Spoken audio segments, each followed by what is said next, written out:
Good morning, everyone, and welcome to Today y Mañana. I'm Alex. This is Xavier. We're very excited to have you joining us on a beautiful morning here in Charlottesville, Virginia. It is sunny after 2 days of rain. It felt so good this morning. It's warm. You have the energy coming in.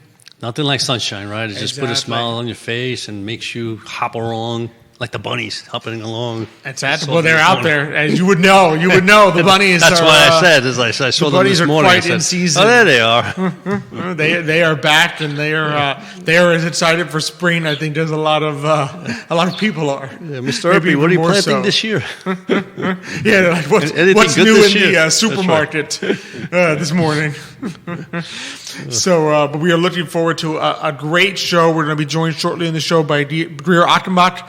She's the executive director of Friends of CVille. We'll talk a lot about downtown, all the things we can enjoy, the beautiful space that is downtown Charlottesville. So we'll talk about that a lot later in the show.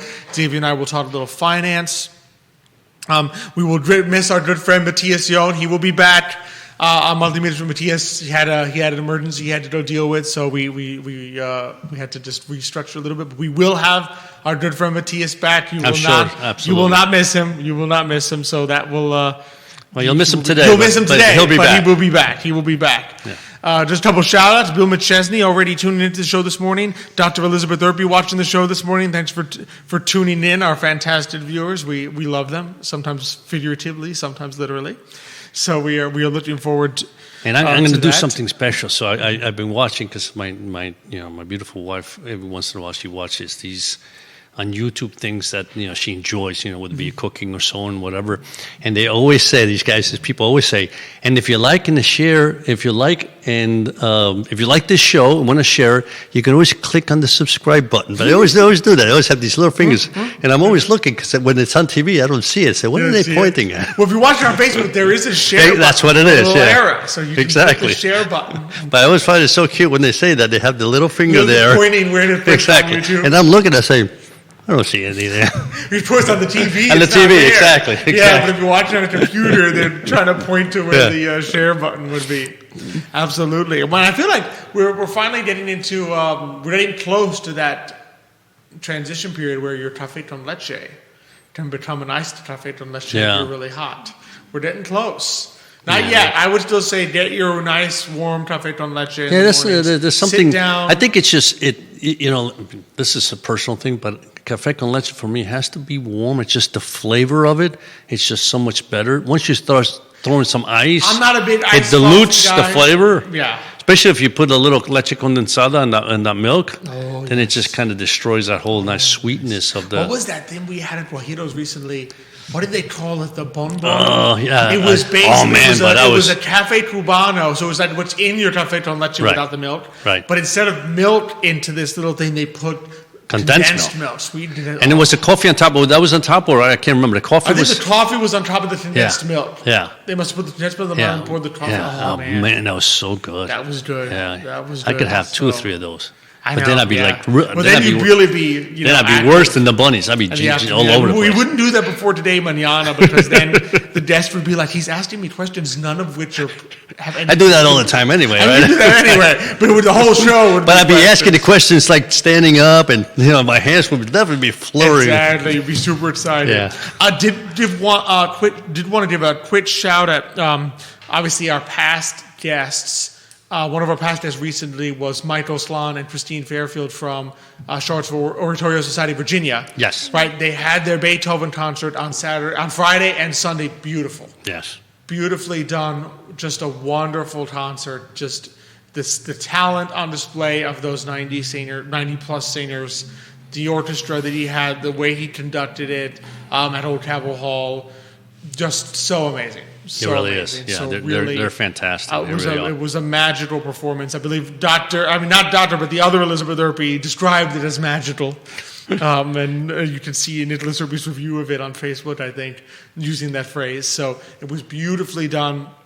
Just a shout out to the great work that they put on. You can look forward to more classical music because we're going to be featuring over the next couple months some Charlottesville opera. That's right, yeah. They are coming up. So just wanted to give a shout out to all our amazing partners of today, Mañana. Charlottesville Opera, of course, being one of them. Matthias, Realty, Craddock, Sirius Insurance, and our great presenter, Emergent Financial Services. So there's much more coming your way, but it was a beautiful concert this past weekend. And in fact, we, as a good segue, when the concert was over, we went with some friends who had come with us to the concert, drove to downtown, and enjoyed an amazing dinner at Sal's Cafe Italia right in the downtown mall. There you are. So it was beautiful Sunday afternoon, beautiful weather, so it was a perfect time to get out there and just enjoy. Yeah, and this is the time of year. The outdoor right? space we ate outdoors. Yeah. So it was beautiful. And that's a great way, I think, to I think so. transition You did a great to job our there. first guest, who I also couldn't have done better myself. Oh, thank you. I appreciate it. Who also loves the downtown mall just as we do. So we're excited to welcome to the show this morning Greer Achenbach. She is the executive director of Friends of CVille. Greer, thanks so much for coming on this morning. Thanks for having me, Alex. It's a pleasure to have you. And I know it's been a little bit since you were on with Nick. I think it would have been last November, I think. That's right. Is when it would have been. So for those who are new to the show, maybe tell us a little bit about yourself and what is Friends of CVille. This is great. So, and actually, Friends of CVille has evolved a lot since I was last on the show with Perfect. Nick. Good. And so there's lots of exciting things to talk about. So Friends of CVille is the nonprofit that supports not only the downtown mall, but kind of the surrounding area. I will say the focus right now is primarily on the mall, but we long-term envision it being everything from Belmont all the way to the Rotunda and between X Park and over to Dairy Market and everything kind of in that area. So our work tends to focus in 4 buckets. So the first being a thriving economy. We want the businesses downtown to thrive. A lively atmosphere. When you're coming downtown, is there something for you to do? A welcoming environment when we want it to be clean, beautiful, accessible, safe. And then we want to increase our efficiency to solve problems so that we're working together or working with important stakeholders like the city or other community groups to solve some of our biggest challenges. So those are sort of the 4 buckets we work in, and we have lots of initiatives in all of them.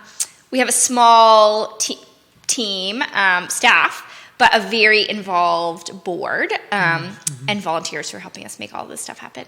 Wonderful. That's fantastic. That's fantastic. Yeah. And it's great work that you all do at Friends of CVille. So spring's here. I mean, downtown was in bloom, all of Charlottesville in bloom. What are some things that people can look forward to as it relates to downtown in particular, but just the Charlottesville area, the areas where Friends of CVille is at work? Absolutely. And so as this has sort of evolved, we've developed 2 kind of signature programming series, and I hope that it becomes more. So one you might know is at the holidays, we call it Magic on the Mall. That kind of has its own series of initiatives. You might have seen the Elves in CVille Hunt, or the kids, the Downtown Express called the Holly Trolley in the winter, among other things, window decorating competitions, things like that. In the spring, we have Downtown in Bloom. So Downtown in Bloom is more focused on arts and flowers and all of the beauty around spring. So the signature things involved there are we have a flower box competition. We have over 50 downtown businesses participating so far. So the businesses make flower boxes and put them outside of their establishments. Last year was a QR code. This year it's judging. The grand prize for that is $1,000 and a full-page ad in CVille Weekly. Wow. There's also some smaller prizes, like a prize for most lush or most creative. I love seeing what they come up with. And then to facilitate that, we hold the flower market. So we bring in flower vendors to the pavilion so that everybody can buy their flowers. And it's this great beautification effort for downtown that people can get involved with. You also might have seen kids' art in all the windows. So we partner with Charlottesville City Schools fantastic. to get all the student art in the windows, which is so beautiful. And so art, flowers, I know I'm going to forget some component of this. And then kind of the programming piece of this. So this Saturday we're having the Flower Fairy and Elf Festival downtown in City Hall Plaza. I'm surprised you got through that with the Flower Fairy, and that's a nice little tongue twister there. Well, I started calling it Flower Fairy, but we want to be inclusive to everybody because it really is for all kids and families, or anyone. So that's in City Hall Plaza. It's going to be so fun. I'm a little worried about the weather, so I'm hoping the rain holds off. Yes. But there will be face paint and glitter tattoos and balloon animals and fairy hair and Alakazam's doing toys and crafts and books and Legos and Fairies will lead kids in a little parade to wake up all the flowers for spring. There'll also be some chalk zones, so kids can free draw on the mall with chalk. And the Downtown Express, the train will be running. It's running every Saturday in May. So okay, wonderful. we definitely encourage The you guys little to come. children's And that's Yes. that's at City Hall and downtown, or So the Fairy events are in City Hall Plaza, so kind Okay. of right in front of the pavilion. Right. And then the Downtown Express runs every Saturday, starting at Central Place, and runs between 2nd and 4th Street. oh, nice. Okay. That's fantastic. Quite fun. Yeah. If you That's haven't this seen- very weekend that people Yes. can look forward to that. Yes. That is And fantastic. hopefully every weekend for the train, if we can. We need some more help running it, but it's Oh, okay. so joyful and fun. Yeah, it's a beautiful thing when you have those. I feel like it's something that at least I grew up with, where a lot of places had the little train Exactly, going yes, around. yeah. And I know there's. I mean, the outdoor mall in Richmond has it a lot. There's an outdoor mall there that has the train going around. So it'd be great to kind of keep that up here and bring that up. So we'll circle back on ways that people can maybe help make that a reality Yeah. every weekend for the kids here in the Yeah, area. because that's important, and it's true. Kids just love that. You know? Well, the train is like I always thought it would be a good idea, but it's probably the most popular thing that we do. I mean, kids go crazy for it. There'll be an hour-long line. We just did implement a ticket system, so you could it's always free to the community, but you could come get a ticket for a certain time and then go buy your coffee or have pizza and okay. shop on the malls, try Exactly. to support the businesses. So that's really exciting. We have some incredible sponsors. You can see them featured on the train, and so we're just excited that that's bringing joy and people downtown. That's fantastic. So I'm curious about something, because I mean, being that you work for the Friends of CVille, one of the things that I always find interesting about the downtown mall is that there is that long stretch, right, where you have stores and restaurants, etc. And granted, I mean, sometimes I wonder if there's other ways to improve that whole area, right? But the one thing that I always consider is there any plans to kind of expand that? So in other words, because I mean, so how do we make the downtown area, a place where tourists come and enjoy it, and tourists come and that's probably enough for them maybe, but for the community, the idea to expand that, because sometimes you'll go to other cities and they'll do the same thing. They have maybe one stretch, but they also have on the outskirts areas where you can continue to walk around and still see some shops and things that people enjoy doing. Because I mean, this whole area here is has some history, right? But we seem to just kind of walk up and down that mall, when really just 2 or 3 blocks away, there are still buildings that are like gorgeous, right? Architecture.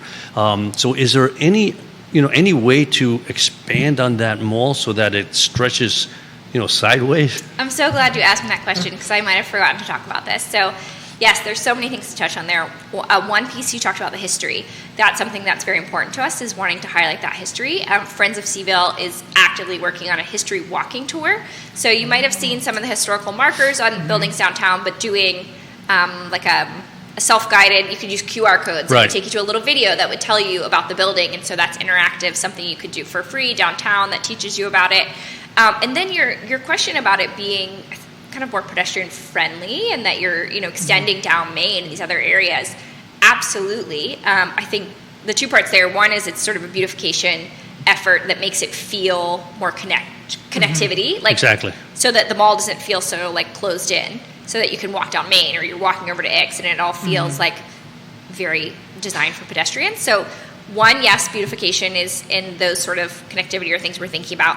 The other thing that we're looking at is there's grants available through the state to sort of incentivize or curate your economic development a little bit to support small businesses coming down on the mall that might attract people to come down. So right now it's amazing, and there's wonderful things down there, but sometimes you get a couple of the same types of businesses, and so we could apply for this grant that could do sort of a pitch competition, and the winner of that could be, Sure. One of the requirements could be that you locate on the downtown mall. Exactly. And then you have some diversity of interests. And Nick and I have talked about this a lot, actually, about what is it that's not just kind of this cultural idea of places you could hang out with your family and be out and enjoying this public space. So Yes, absolutely. Yeah. Yeah, things to sort of keep people on the mall after they've eaten Their dinner, to transform Yeah. it from a go eat dinner, leave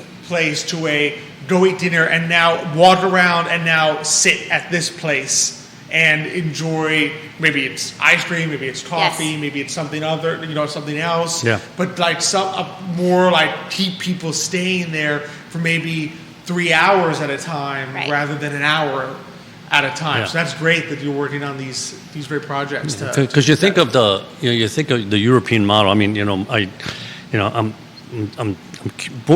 Cuban Born in born, but my Cuba. parents are Spanish, right? Well, my mother was Cuban, my father was Spanish. So, like in Spain, where my father grew up, they call it La Rambla, right? And so, in their case, it goes all the way from the church to the water, right? But we're talking about probably a good almost mile and a half, 2 miles, right? Wow. And so every single evening, in particular in the summer, you should see everybody walking up and down, and then the older people will sit down and have their espresso or a cup of coffee or limonada, lemonade or a cognac, whatever it is that they want at that point in time, right? But the beautiful thing is that people go there to congregate, to basically, it's like you get to see your neighbors, and people say, "Oh, hi, how you doing? How are you?" And it becomes a place where it's an enjoyable walk. You're willing to go there, spend, a couple of hours, an hour or 2 hours, or as long as you have. And so, granted, this is not as big as that one is, but the idea that there's places where you can go and say, yeah, we'll go to the mall, have dinner, and like I said, then walk around, and then, maybe there's a place where we can stop and, sit outside and have a, cup of coffee or tea or whatever it is that people enjoy after dinner, And it becomes this sort of community meeting spot. Yes, And, yes. and to your point, and this is something we've been talking about a lot actually this week, is it's sort of two things, right? It's one experience for your tourist and then also for your local. Yes. And for the tourists, and I know we're going to talk about strategic projects, but sort of our branding and talking about all of the different arts organizations we have down here, all the different types of international cuisine. And then for your locals, really creating a space that is designed for congregation and for community. Exactly. I do want to say, give credit to the city. I feel like there's some really good synergy right now with Friends of CVille and some of our partners at the city on things like beautification and economic development, and really putting a lot of focus into the mall because it's such a gem of Charlottesville that we don't want to neglect. Yeah, Absolutely. Yeah, it is. Speaking of those, what are some of the strategic projects that Friends of CVille is thinking of and implementing? Yeah. So we obviously we talked a little bit kind of about the framework that I use. I would say that this year the 4 strategic projects that are top of mind are holiday lights is a big one. Right now I'm fundraising to do holiday lights on the downtown mall. The merchants were upset that it was, the tree got moved onto the pavilion, and then there haven't been a lot of lights throughout the mall. The rest of it, yeah. So we're looking at some really interesting kind of lighting options. The second is a downtown branding campaign. So I just mentioned, there's so many arts organizations, whether those are arts galleries or performance spaces like the Pavilion or Ting or Live Arts or the Jefferson. All of these kind of arts and culture things happening downtown that we're not necessarily branding downtown as that when you really kind of can bring all that together, or Fridays After 5, like there's these amazing cultural things. And then I think there's like 27 different types of international cuisine in the downtown area. Wow. And so really highlighting how amazing is it that we have this asset that offers so much in terms of arts and cultures and food and retail. All of these experiences, but that's very different than the vineyards. Yes. You can get so much in one place here. So downtown branding campaign. The third one, we're doing some kind of think tank projects. So looking at some of big challenges in the city. We're working on a partnership with the McIntyre School of Commerce to look at the Dewberry Hotel and what are some options that we could do there. As well as with some professors from the law school to how might we deal with the unhoused and some of the complications that they're causing on the downtown mall. Those are really interesting projects. And then obviously the fourth is sanitation and maintenance. We're continuing to work with the city to figure out the right avenue to make sure things are staying clean and safe and up to date. Yeah. What are some of the ways? What are some of the ways that the community is kind of making downtown malls safer, maybe more comfortable, more secure for families to walk? Yeah, so safety is one of the things that I'm really excited about. It's something that gets kind of behind the scenes. It's not the Ferry Festival that we're talking about all the time. So we have so far installed 16 security cameras along the downtown mall. We have a very generous funder that's helping us put this project together. So businesses can get cameras for free, and then they have access to their security footage. And Friends of CVille has access to all the footage, so we can get a full picture of what's happening on the bricks. So we're continuing to install those cameras. It's very fun and exciting. We can work with the police if something happens, but the police don't have direct access. So that's to eliminate sort of like a big brother, the police always watching you. Like it is, we have it accessible, but you're not always being monitored, and I want to make that clear. We have in the past hired some off-duty police officers. Last summer, particularly, we had police officers every weekend. Now we're working closely with the police department, and we now have an official mall police officer back who's there from 8 to 4. Oh, okay, wonderful. And I just spoke with the chief, who said that it looks like we're also going to have a mall police officer added in the evenings. Which would be nice. That would be nice, I know sometimes families, like people have told me, they're like, okay, if I have kids, you want to leave before it gets dark, particularly, which I think impacts more sadly, it impacts more the off seasons rather than the summer, because the summer, it stays later. Yeah. So, but that's already when you have more people coming to the mall. So I think that might be helpful to sort of get people to be more comfortable coming and walking around the mall after dark in those seasons where you like might Christmas season, right? Like Christmas season, you want to go down there, you want to see the lights, etc. But by 5 o'clock, it's already dark, right? And so how do you feel at that point in time? Yeah. So, yes, and the other thing I want to point out, and this is in the downtown, there was a downtown mall committee this past year, and one of the key things is lighting. And so I'm hopeful that we can work closely with the city to improve lighting, particularly on the side streets where people might feel unsafe coming and going with the mall. We hear that a lot. Like, parking itself isn't really that hard. It's not that hard. There's always space in the garages. It's free for the first hour, but I think people are intimidated, and lighting would probably help that a lot. Yeah, especially I think that Market Street garage is kind of at the end.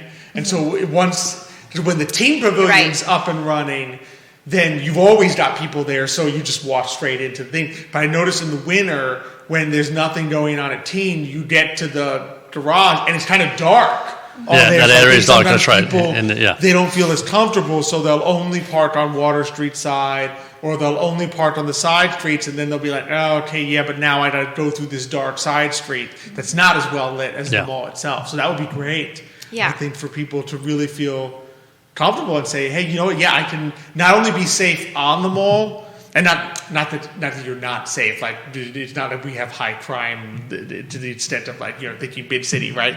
But in other words, you can feel secure both on the mall and going to and from it. Would I think go a long way. Yeah, and you have to think about it. So for young folks, you don't think about it as much. You're young, but as you get older in age, right? You're in your 70s or whatever.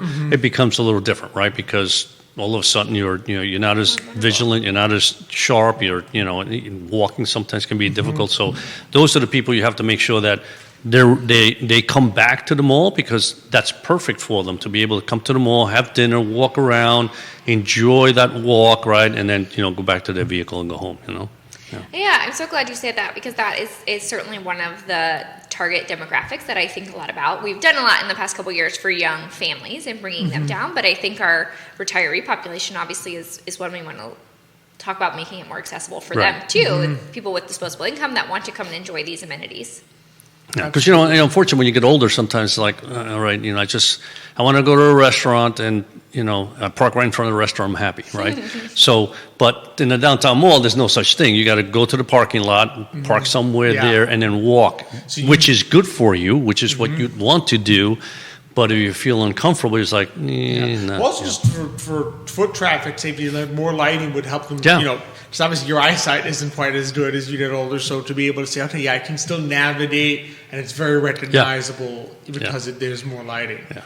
So that's awesome that these projects are I think work. This is I'm fantastic. very excited for them. Yeah, I think. What are some other resources for people who want to visit downtown, whether you're local or not from in town? What are resources available for people wanting to visit downtown Charlottesville? So, great question. I was actually just about to bring that up myself. So we're working on a couple map projects. So one is in partnership with the Office of Economic Development. We launched a new website and an interactive downtown map. So you might have been familiar with the kind of former wayfinding kiosks on the mall that would show you where businesses were. The problem was they were constantly out of date because businesses were changing all the time. So now they have a map of downtown, but not like every single business, and they have a QR code that links to an interactive map, which we and Hannah on my team did this amazing project, and we have over 1,000 businesses downtown that are mapped. and you can filter them by what you're looking for. So maybe you're looking for a lawyer, or maybe you're looking for great Italian dining, but you can go on the website and filter for that, and it'll show you on the map where you're going, and you can get, restaurant hours and info. So that's a really cool project. That interactive map is such a great resource. We're also working on physical maps. These are going out. These actually have already gone out to all of the area hotels. It's really cool. I don't know if you guys can see it. It's like you open it up and that's like when the mall. Visit, Yeah, I love those. That's the mall, and then that's like the greater downtown. So this turned out to be this is such an example of a small project that probably is pretty useful. Yes. So I know anyone who's been a tourist, right? Anyone who's been a tourist in like a big city knows that one of the first things you do is you go downstairs in your hotel, you find that map where they give it to you, the concierge. Yeah, exactly. And you're like, okay, now I looked at this, I figured out what restaurant I want to go to, I figured out what I want to see, and I know how to walk there. Well, it's perfect because the streets are big, right, on the map, right, and it's like you can say, somebody will tell you you're here right now, and so now you begin to understand. Okay, if I walk this way, and it's just so much easier. Because I'll tell you, I've used GPS sometimes. And it's just maybe because I'm an older person, it's like I'm walking and it's like, no, this is not right. I love maps. Yeah, Google Maps can be also, I think, overwhelming in a sense of like you pull that thing up and it shows you like dot, dot, dot, dot, dot. And before you know it, like you've got, especially on a downtown area, you have an agglomeration of all these little dots of businesses that are on Google. Yeah. Right? But you can't, it's so hard to like filter them. Yes. Nice about something like this is that, okay, it's more clarity. It's like, all right, I can see the area, I can see what's there, and I know that in this area is where I will be able to see the businesses and the restaurants physically with my own eyes and go and look at their menu. Exactly. Rather than being like, oh man, there's like 50 little like darts on the Google Maps. You have to click each one to figure out what it is. Yeah. It's just so much more user friendly, I think, to have an actual map. Yeah, so this is a project, kind of a small project that I think turned out really cool. Yeah. This is also Charlottesville City art, which I was a little on the fence about, but I also think is really cool because it sets it apart from the other 100 maps in under 100 brochures in a hotel. So absolutely, that's fantastic. Yeah, that's great. It's an excellent resource that people can use. Are there any others people should kind of keep in mind or be looking forward to?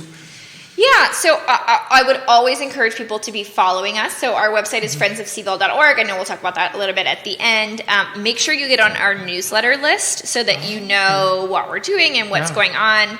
And follow us on social media if you have that either at the Charlottesville Downtown Mall or on Instagram at Friends of CVille. We are just about to hire a UVA marketing intern who I want to be doing kind of little stories about different businesses downtown so that we're showing you like there's such amazingly cool stuff happening that you and I even are being people that are really involved in the community don't know about. Exactly. So make sure you're following along because we'll tell you all of that.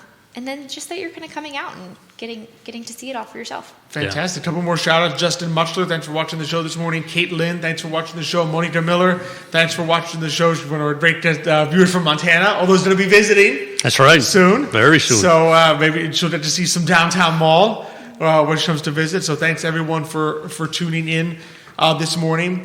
One of the things we had kind of touched upon was obviously to make some of this happen, the beautiful flower pots, the train running.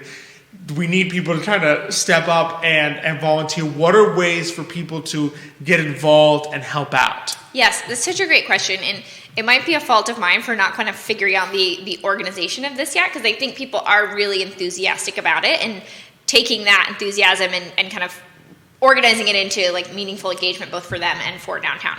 So a couple ways. If you're a downtown business, it's really, really important that you join as a member of Friends of CVille. We want to have a high percentage of businesses participating in this. We kind of it's something that we all need to be in together. It's going to benefit everyone. So if you're a business out there, look for these little pamphlets or go on our website and make sure you remember it's only $200. And you can get lots of advertising opportunities and things that are good for your business as well. So that's one piece for the businesses. Also for the businesses, we're kind of organizing now into block teams and block captains. So I've got different businesses leading their block, and so they're helping me spread the word about different initiatives, but also reporting back if there's challenges on that block that we need to be made aware of and can help. And then if you're a community member that just wants to get involved in Friends of CVille, we always need volunteers. We are sending those out in our weekly newsletter. It goes out on Fridays. Make sure you're checking that. We pretty much always need help running the train on Saturdays. So like if you want to help us drive the train, or if you want to pass out tickets or just kind of manage something working with kids, I would love help there, or other events like this, Flower Fairy Festival happening this weekend. We're going to need some help. So we need those for one-off events. And then from there, I'd really like to kind of build out some committees so that people have a regular, more meaningful interaction for them. And maybe it's a fundraising committee or an events committee or these other things that we can really get people having their voice heard and participating in making downtown great. Absolutely. That's important. Awesome. I mean, that's the thing about communities, right? If you want to make your community thrive, you also have volunteer, right? And that's important. And it doesn't mean you have to volunteer every single, Saturday, every single Sunday. But if you have a free time on any given day, it's like, hey, yeah, I'd love to do that. And that's important. And we're building out kind of a database of volunteers, but I think if we had more, we could also build out some beautification projects. So exactly, yeah. Maybe we'd be helping plant flowers, or we'd be cleaning graffiti, or doing. I didn't even really talk about that much. We also do things like public art. I mean, murals. We did the helped restore the Coca-Cola mural in September on the downtown mall. Yeah. So there's lots of fun ways that you can use your talents to get involved. So we're looking for both kind of non-skilled volunteer roles as well as people that are willing to apply their skills, whether maybe you're a marketing or design professional or some other skills. Non-skill over here. Manpower. So you could probably drive the little train. Oh, yeah, I love that. That's in your skill I love set. that. Yeah, it's fun. It's really fun. Even Xavier could do that one. I meant in the art sense, art and things like that. It's Yeah, like you don't want me touching that. Right. You don't want to paint the mural. No. Yeah, you don't want that. The community doesn't want to paint the mural. They don't want me to paint it either. It's okay. So Greer, this has been fantastic. Where can people learn more, find out more, and keep in touch? In particular, where can they sign up for the newsletter? Yes, thank you so much. So friendsofcville.org. Make sure you go there. Sign up for our newsletter. It's at the bottom. Join our newsletter. Make sure you're getting that every week. And then just be sure you're following us on social media so you don't miss anything exciting. Wonderful. Fantastic. Yeah. Well, this has been an absolute pleasure. I've learned so much. Yeah, me too. I'm so happy. I've watched the show when you have been on before. Just those days I wasn't hosting. I was, oh man, I always learn so much, and it's been a pleasure to actually be on be hosting when you're on. I just feel like I learned so much about all the things that are going on behind the scenes, which is so important because I know sometimes it can be daunting to you see the downtown. Oh man, I wish this was fixed. I wish that was better. But to know that it's in the works, exactly, and people exactly, and maybe to change the perception that it's not that it's declining; it's that effort is underway to improve it. It's going in a positive direction, not a negative direction. It's just those things take time and they take effort and they take community members volunteering. And so the more people can get involved, the faster we might see some of those initiatives happen. Yes, there's also a link on our website to sign up as a volunteer. And wonderful. Thank you all so much for giving us this platform. I think sometimes we're so busy doing that we're not telling the story. And I want to make sure that people have a positive impression. It's really easy to be gloom and doom when you see one problem, but there's so much good happening. Absolutely. And that's what's important. Yeah, exactly. The thought that this work is being done or thought about is what makes you gets you excited, right? Mm-hmm. Yeah. Because this, like I said, this is a great area here. I remember the first time I came, and I don't remember if the mall already had the bricks or not. I can't remember when those bricks. Maybe it was, but I think so. I think you did. Yeah. I think it was still. The first time we came, it was pedestrian. Already. Yeah. So I guess that was 2000. No, this would have been 2000. Yeah, it's already 2000. Oh yeah, 2005. Yeah. It's been pedestrian since the 70s. Yeah. Okay. So it had the bricks. Definitely was there. But the point was, we walked around this whole area, and like I said, the architecture and the whole history of here, was amazing. And so, for me, this is like a great place to come and just walk around and, just enjoy what you're seeing. Plus, then have the ability to, go out to dinner and walk up and down that mall. So I'm glad that all what you're doing is helping all of that. Thank you. Yeah, we're really excited about it, and there's been so many. Obviously, it's the effort of many people. Sure, of course. No, I'm sure. Yeah, this is not a one-person task. But thank you all so much, and I hope we'll see you downtown. Absolutely, Soon. Absolutely. Thanks so much. Thank for coming you. on. Bye. Just another shout out here, Alberto Ojeda. Thanks for watching the show this morning as we go ahead and transition. Always love learning more about the great effort. Because Nate sometimes will come back and tell us what's going on. No, exactly. Yeah, I love So those conversations. Like I said, it's important to not see things as, because I think you look around so much of like great American cities and you get this sense of decline. Yes. But to know that there were actually people who were working to. And it's not just great American cities. Sometimes, how many times when we drove cross country, right? We went to a town or city, and there was this like malls after malls after malls, and then you went to downtown, and it was like it wasn't kept up. And you thought about it, you looked around, and you saw the buildings, and you saw the lighting, and you said, this must have been like a beautiful, cute town. But everybody just kind of stepped away, and that's what you don't want to happen, because again, this is where the history is. It's not on the 29, the history; it's right here. It's here. So you want to make sure that stays alive, and to me, what they're doing is great. Absolutely. So great work there, and be sure to visit friendsofcville.org for more information. And then just a little bit, finance. We can talk today. I mean, some news coming up. I think maybe we can. I was thinking we can cover perhaps just kind of what people are seeing. I think we've had a lot of people, I think, coming through the office and I think in general conversation that are becoming very confused about what to look forward to as far as interest rates are concerned. Yeah. Because the messages, I think, have become a little bit more conflicting. And I think even in real estate, we've definitely had a little bit of a shift from, we could definitely be seeing 5.5% mortgage rates to, and we might not be seeing 5. So what? I'm not sure. What would you kind of convey to the average person who's saying, all right, I'm getting pretty confused there. What is going on that's impacting this changing messages, and where do you think we are right now?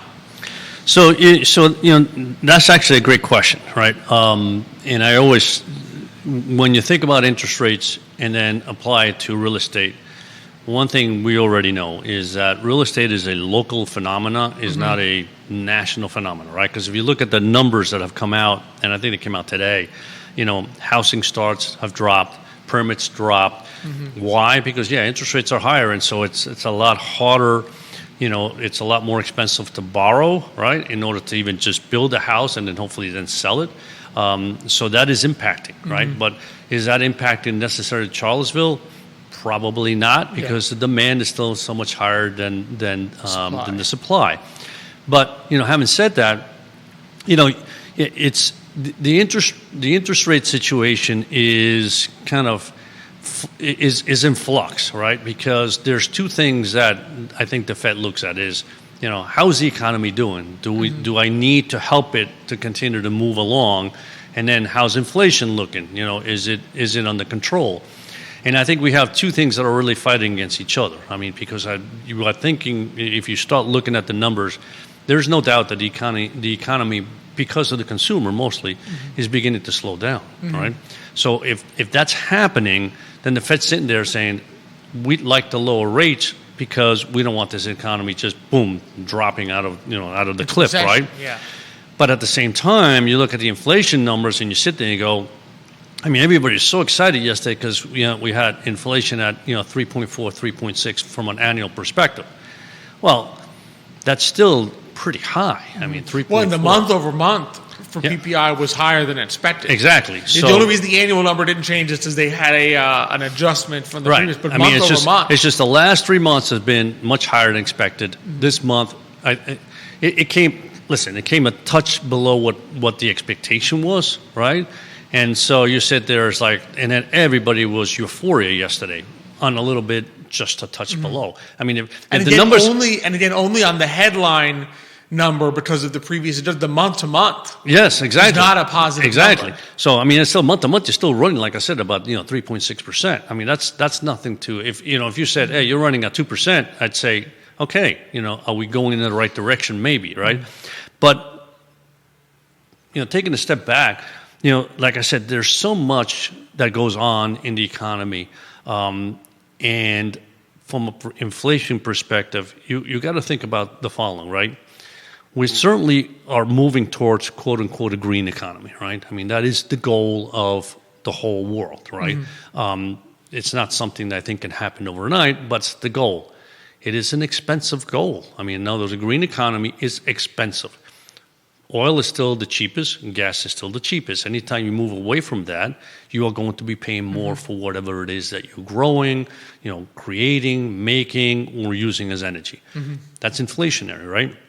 You also think about remilitarization. I mean, we've already used and given away a lot of our, weapons, et cetera, and there's always the change of, we have new things. That's going to be more expensive. Like it or not, right? Infrastructure. I mean, you drive around this whole country, and bridges are challenges, roads have challenges. So there needs to be money put into that to really get that infrastructure back and going, right? Who's going to pay for that? That's inflationary. That's inflationary, right? Trade deficit, the trade deficit, and the trade disputes. I mean, we have now trade disputes with quite a few number of countries. Sometimes, in my opinion, for good reason, right? But it's inflationary, right? Yeah. So if you import less from countries that have cheap labor, right, and you reduce that import, you have to make it here. The chances are it's going to be more expensive. And then basically our deficits are such that we can't sustain the amount of trillions and millions and billions of money that we just throw out the window, right? We can't sustain that as a country anymore, right? Yeah. I think we are beginning to see we did it for so many years without seeing inflation, right? That we kind of came to the belief in theory, right, that, maybe you can just keep printing trillions of dollars and you'll never get inflation. Yeah. And I think we're beginning to realize you probably cannot do that. Yeah. So you look at that whole picture, and inflation is here, and I think it's here to stay. In the sense, inflation. Do I mean 9% inflation? No. Right? Yeah. But are we going to see between 3 and 4% inflation? I think so. I really do. And that is a drain on everybody's pocketbook. That is not 3 or 4% inflation is big, right? I mean, every single year, your value of your dollar drops by 3 to 4%. Is your salary keeping up with that? And even if it does, you're not growing, you're not saving more, you're just surviving day to day to day, right? So the economy is not going to boom under that scenario, right? So I think there's two things that the Fed is looking at, and without any doubt, I think they love to lower interest rates, even just from perspective of the U.S. Treasury borrowing, but it's a challenge. It's a challenge to say, inflation's done and we're going to lower rates. Will they do it?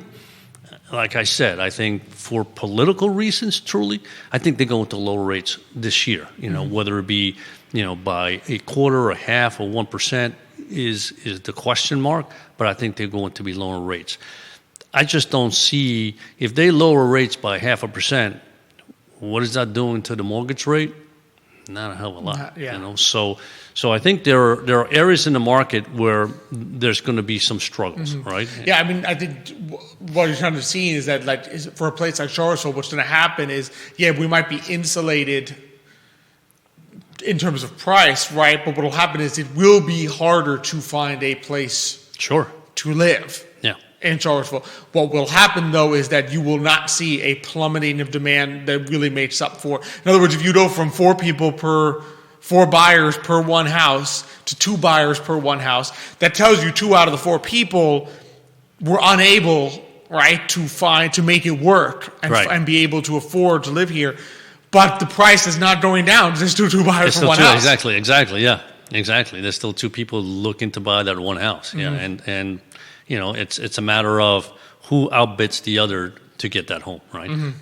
So those are, so I think those are the challenges. How does that translate to basically market returns? The markets of, like I said, look at yesterday. I mean, the inflation number, which wasn't great, was lower than expectations. So bond market rallied, stock market rallied, right? And so you sit there and go, that can't happen forever either, right? In other words, the stock market has its ups and its downs. if we have a situation also where you have stagflation, where you have, in other words, some inflation, but the economy begins to slow down, any company that's leveraged, any product that's leveraged, like, private credit, for example, home ownership. I mean, the thing about real estate is that you are borrowing to purchase something. It's leveraged. That's a leverage, right?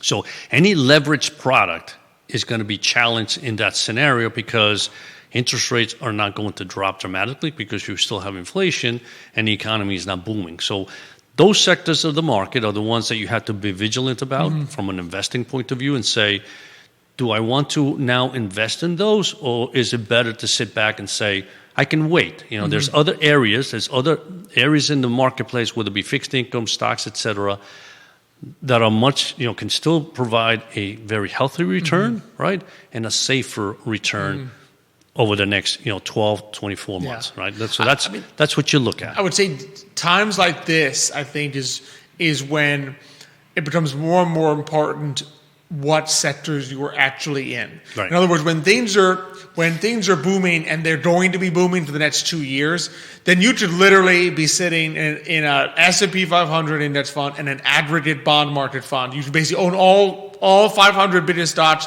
and the entire bond market, and it's probably not going to matter. Yeah. Right? You'll do fine.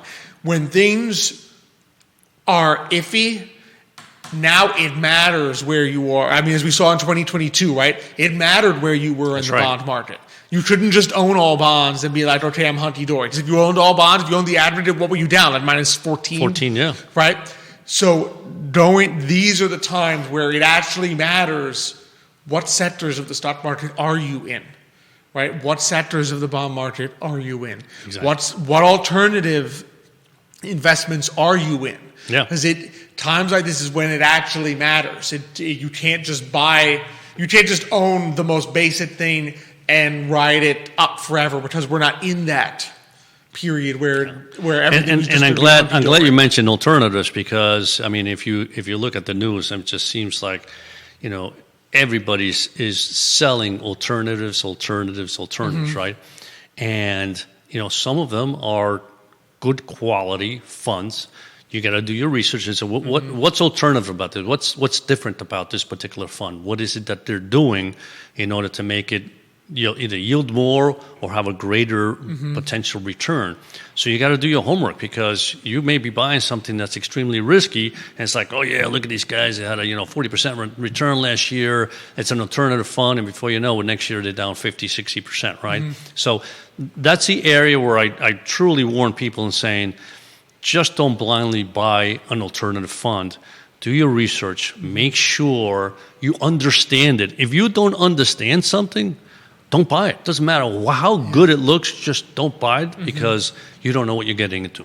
If you understand it and you agree with it, then that's fine. I mean, as to whether it's going to do well or not, it's still up in the air. However, if you have a grasp. If you can't even describe what it does. Exactly. Yeah. If you don't know what it does, it's like, what does this fund do? I don't know, but it's good. But it was up 50% last year. That's not a classic. In fact, that is the way to get the. Basically, they've done studies where the worst possible return, worse than like buy and hold blindly, is chasing returns. In other words, you're better off buying. Let's say you buy an S&P 500 index fund, and like you blindly, like, I have no idea what, and you just leave that thing. Like, you just forget that it ever existed. You never switch back and forth, right? That is better than the person that each year buys the top performing fund from the previous year. Absolutely. Because you always end up, you buy them when they had a great year, and then they have a bad year. Then you're like, all right, well, let me switch to this guy. Well, now the guy who had a bad year last year that you sold now had a good year, and the guy you just bought who had a good year last year has a bad. Literally, when they've done the studies, chasing return, constantly picking whoever did best last year is worse than the guy who knows absolutely nothing of what he's doing and just leaves it in the same thing no matter what it does. Yeah, no, and I agree. And I think part of that is, let's be honest, every portfolio manager has their bias. They may be very aggressive or very conservative, right? And so you may be in a situation where it's like, the market was down 36%. This guy was only down 12. That's the guy I want, right? Yeah, but then the market's up 24%, and he's only up 12. So you did the wrong thing. You sold something that was down a lot. You bought something that was down a little, but then the next year. So you really have to be careful about, like you said, what you do. And that's why I always tell people, it's like, if you have no clue, there's two places to go, in my opinion. One is, the S&P 500. Everybody knows what that is. Typically, that does really well. Or you just buy, the Russell 3000 and find an ETF that tracks that, because that's all the stocks in the U.S. pretty much. Yeah. And so you're in the stock market. You're good to go. You have some small caps, some growth, some value, and you're in there. And you don't know what's going on, but that's fine. You're in it. If you're in it for the long run, it'll be fine, right? You and I know asset allocation makes a huge difference over time. But if you sit there and go, I don't want to deal with that, that's the way to do it, right? But I agree. It's just that to chase return or to buy something because it looks really spicy and good, you got to be careful. Absolutely, Yeah. absolutely. So that's the key. One little tidbit I wanted to just try to leave people with. Just you talked about how some of these changes in the economy may not necessarily be for the worst. In other words, but they're more expensive. In other words, buying more things made in USA, making more things here rather than importing them from China or from places where they have sweatshops and so forth. Yes. It's more expensive, but people may be willing to do that. An interesting tidbit, I was listening to a podcast involving, it was not a mystery podcast, but the person in question, this was took place in 1948, and a key to this mystery was the guy had taken all the tags with his name off his clothing, right?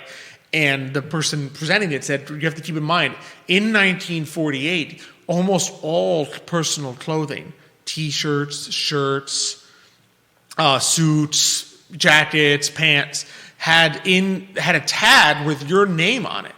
In addition to the manufacturer's label, they would embroider or something your name. Right. Because it was very important not to lose it. And the reason for that is, in 1948, clothing was 10 times more expensive than it is today. Wow. The average clothing. Right, so people used to spend a lot more. Because, of course, think about it. This clothing was probably not made in 1948. It's not made in a sweatshop, right? And it's not made in China. Exactly. Right? China has not yet become what it is today, right? And clothing was 10 times more expensive. So people, when you bought a shirt, you expected to wear that shirt for years, for a long time. So a change in the economy of this nature may require us to rethink how we do certain things and how we treat certain parts of our budget. In other words, maybe the clothing budget has to become a lot smaller, and we need to learn to wear. Because how many of us, especially in the world of graphic T-shirts, right? How many of us have, your T-shirt with some kind of symbol or logo on it, right? And we've got like 5 different ones, but of course you're not going to wear the same one every day, right? Do we change our behavior back to, well, you know what? If food is taking up a larger part of my budget, and that is beyond my control, and clothing is more expensive, do I forego a T-shirt with some kind of obvious thing on it for something more basic because I wear that 3 times a week? It's funny. I have a story for you. So, as you may know, my father was a pattern maker, right? So the pattern maker is the person that makes the very first pattern to let's call it a suit or a pair of pants or jacket, whatever, right? So this was in the summer, and he said, "Hey, come with me. I got to go visit one of our factories, right? That is going to produce, what we made." So what they usually do is they hand make the first one, right? At wherever he worked, right? He would make the pattern, and people would sew it together. So here's the model, right? And we get there, and the gentleman says, this section here we've done here in our factory here. This section here we've sent away, right? And it's so funny. My father takes out that jacket, and he said, "What is this?" He says, "This is a piece of crap." Now he was very meticulous. Things have to be sewn, but it's just so funny how the mentality was, this is the suit we make. I mean, this is like a beautiful suit, and now you send it away and you make different sizes. It's not the same suit at all, right? Yeah. But like you said, I mean, it was half the price of having it made at this place here in the U.S.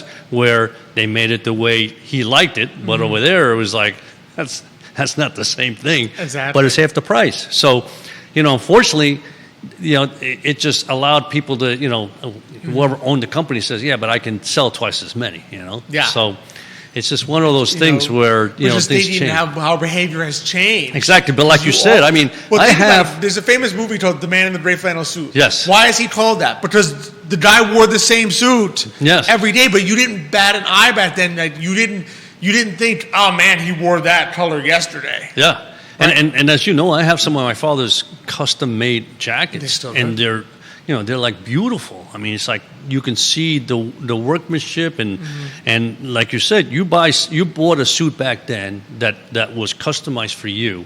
All right, it cost you an arm and a leg, but I mean, unless you gained a lot of weight over time, if you stayed more or less the same weight, that suit today still is a beautiful suit, and I have a couple of those. They're just stunning. You know? So it's just like you said, it's behavior. It's behavior. Going to change as the budgets. I mean, look, just food has become now like 11% of people's budgets, right? Yeah. And since you have no choice, groceries become more expensive, they eat more of your budget. So and unfortunately, as much as like we talk about, like it's a shame that it has happened, and it's not the consumer's fault. Right, you're not. Whatever news may tell you, you are not to blame for inflation. That's right. It's not like, oh man, you keep buying food. You eat too much. Why don't you eat less? Why don't you buy too many apples? In other words, you may not be to blame, but we're going to have to change our behavior. Yeah. And we may see that in saying, I'm going to have to change how I view other parts of my budget because I cannot change. You can't change gas, you can't change rent, and you can't change food. Food, yeah. Exactly. So just interesting what we'll see. But when I heard that, I'm like, man, people behave so differently then. Yeah, they do. Yeah. You're absolutely right. Behavioral science. No one would think to put like you would not buy a T-shirt and stitch and like write your name on it anymore. Yeah. But if you intended to wear that for 10 years and you don't want anybody to steal it, you wrote your name on it. Yeah. Interesting. Yeah. So just interesting how that used to be. Oh, this has been a great show. Really fantastic. It was. Shout out to our great viewer, Ricardo Cruz Duran. He says, nice to see you all. Ricardo, es un placer. Ricardo just had his... we should have him back now. Yeah, I was just saying, we should reach out to him. Ricardo he's with Total Mortgage, yeah. He just, congratulations to him. I think he just had his ribbon cutting at his office in Harrisonburg. So congratulations to Ricardo. Great community member. Yeah, we should have him back and have him talk to us a little bit about his new place, yeah. Absolutely. So it's always a pleasure to see Ricardo. Nick says scheduling it now. Excellent work, Nick. Excellent work. So just always appreciate all our great viewers who tune in and send us their questions and comments. Always, of course, appreciate our presenter, Emergent Financial Services, our great partners, Matthias Realty, Charlottesville Opera, Craddock Serious Insurance, Forward Adelante. Thank you, of course. It's been a little bit since I did Michael 2 times, and last week it was you and Michael. That's right, yeah. So it was good to be back on with you. I haven't had the privilege to be with you for a long time now. Right back at you. And, of course, we love all of you who watch. Judah Whittower behind the camera, making us all look good. I Love CVille Network. We look forward to seeing you all next week. But until that time, as we like to close it out, hasta mañana.